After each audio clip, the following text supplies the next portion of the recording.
Want to make your Python code faster in just a few lines? Let me show you 3 quick examples where using this instead of that makes a huge difference. Let's go. First up, let's try to sum a list of numbers using a for loop. We're looping through each item and adding it manually. It works, but it's not the fastest way. Now let's compare that to the built-in sum function. Python's built-in functions are written in C and optimized for performance. As you can see, sum is way faster. So next time you need to add up numbers in a list, skip the loop and just use sum. Let's move on to the next one. In this example, we're creating a list by adding one item at a time using the plus operator. This might seem fine, but behind the scenes, each plus creates a brand new list, which is very inefficient. Now let's try the same thing with append instead. With append, we're adding items directly to the list without making a copy each time.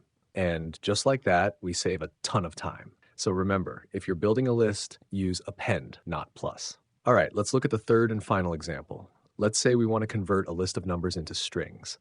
A lot of people do this using a for loop and append, and that works, but it's not the fastest. Instead, we can use the map function to apply steer to every item in the list. It's cleaner and more efficient. As you can see from the time comparison, map clearly wins here. So next time you want to apply a function to every item in a list, give map a try.